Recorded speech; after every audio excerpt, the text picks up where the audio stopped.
Mesdames et messieurs les journalistes, l'unité d'action syndicale UAS, par ma voix, vous remercie pour votre disponibilité à répondre à son invitation pour la présente conférence de presse centrée sur la levée du mot d'ordre de grève et sur des sujets qui préoccupent aujourd'hui le mouvement syndical. Sur la levée du mot d'ordre de grève générale. En rappel, suite au coup d'État réactionnaire de type fasciste orchestré par le régiment de sécurité présidentiel ex, l'unité d'action syndicale a lancé un mot d'ordre de grève générale sur toute l'étendue du territoire national et ce jusqu'à nouvel ordre. La mobilisation et la détermination des militants et militantes, des sympathisants et sympathisantes, celle de l'ensemble des travailleuses et des travailleurs des différents secteurs d'activité, conjuguée avec la résistance organisée par les populations sur l'ensemble du territoire, ont permis de faire échec au funeste projet des putschistes. En effet, la mobilisation populaire a permis d'obtenir la libération du président du FASO, du Premier ministre et des membres du gouvernement, le désarmement suivi de la dissolution du régiment de sécurité présidentiel RSP, la mise aux arrêts des putschistes, toutes choses qui nous ont conduit à suspendre le mot d'ordre de grève générale à partir du samedi 26 septembre 2015. Aussi, les sanctions subies par de nombreux travailleurs du fait de leur participation à la grève générale ont été portées à la connaissance des autorités qui ont pris l'engagement de veiller à les faire lever et ont même publié un communiqué dans ce sens. Tous ces éléments nous amènent à écrire au président du FASO pour lui annoncer la levée du mot d'ordre de grève générale pour compter de ce jour 14 décembre 2015 à 0 heure. L'unité d'action syndicale réitère sa profonde compassion à toutes les familles endeuillées, renouvelle son souhait de prompt rétablissement à l'endroit des blessés.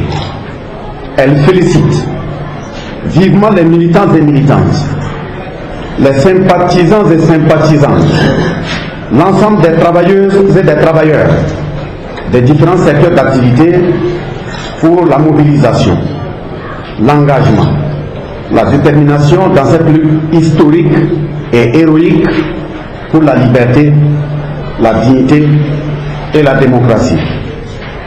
Aux organisations sœurs et partenaires à travers le monde, elles manifestent à leur endroit sa profonde reconnaissance pour la solidarité internationale multiforme et exemplaire.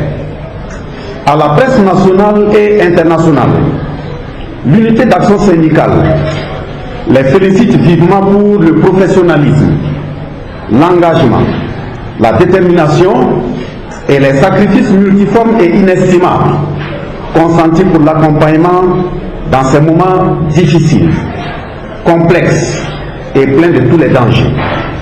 Sur les préoccupations actuelles du mouvement syndical, aujourd'hui, au moment où prend fin la transition et que se prépare l'installation de nouvelles autorités, issues des élections couplées du 29 novembre 2015, l'unité d'action syndicale regrette deux situations.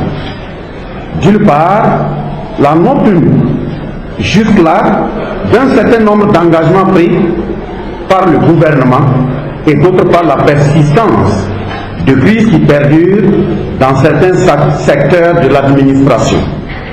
Les engagements non tenus concernent, premièrement, ceux contenus dans le communiqué final issu de la rencontre gouvernement-syndicat au cours de l'année 2015. Deuxièmement, la reconstitution des carrières du personnel des ex-garderies. Troisièmement, la relecture de l'arrêté portant frais de transport. pour les agents de la fonction publique affectés, etc. La persistance des crises sociales concerne les points suivants.